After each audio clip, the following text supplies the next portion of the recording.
My name is Peneueta, 35 years old, father, husband, and professional bodybuilder.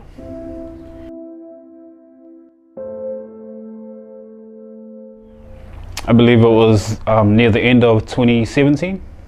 I contracted strep throat. So through testing what was happening and if I actually had strep throat, the doctor found that there was something wrong as she was listening to my heart rate and heartbeat and things like that. And she referred me out to the super clinic in Manukau, where they completed more tests, and that's where they determined that there was something wrong with my heart and needed to be fixed.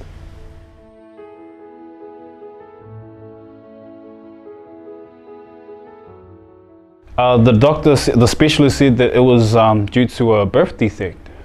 So it was, it was new to me. I've never heard that I had heart issues before, but yes.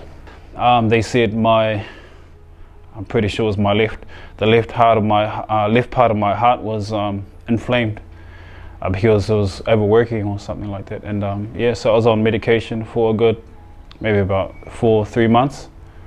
And it was a lot of meds that I had to take, yeah. It was intense. Nothing was really explained to us about how the procedure would actually go until the morning of. I'm not sure if they did that on purpose, so we wouldn't be scared and not turn up kind of thing. But so it was explained, and it was my wife and I. My parents are a bit older, so I got her to promise me that she wouldn't explain to them exactly what was happening. We were scared. She was scared. I was scared for her. After the surgery, it was a bit of a wait time. I took longer to come to, potassium levels or something like that.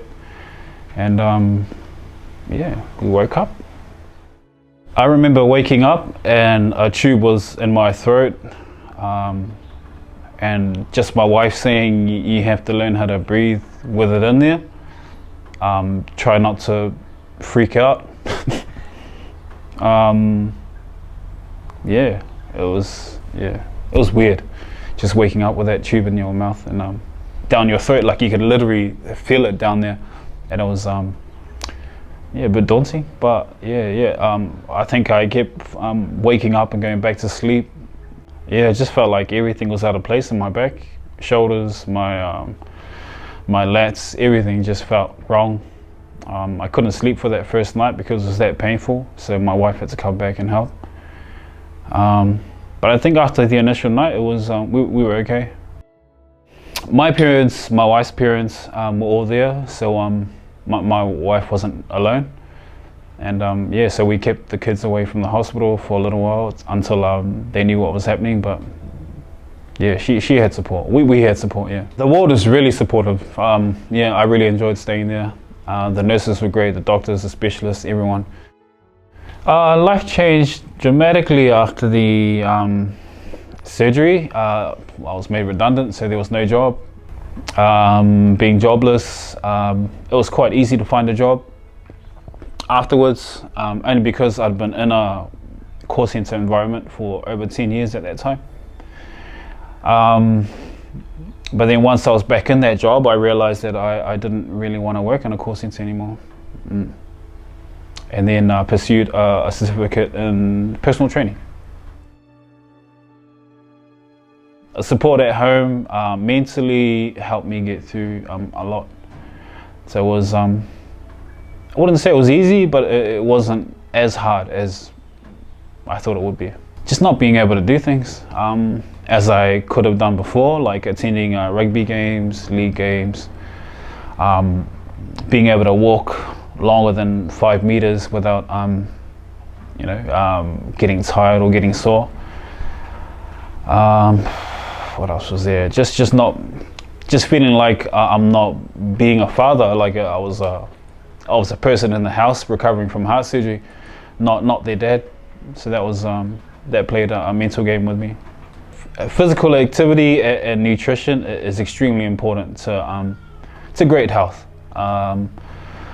I've seen a lot of my own clients enjoy training more than dieting, and what they come to learn is that it goes hand in hand. Like, yeah, you can have an odd meal here and there, but odd meals every day, 3 times a day, is definitely not the way to go about it.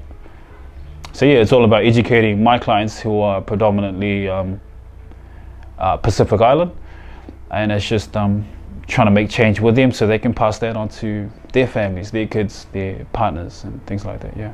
1 in 3 Pacific people die from CBD. Yeah, so I'll definitely encourage my peers and my community to get checked out, because it's better to know if you do have an issue or not.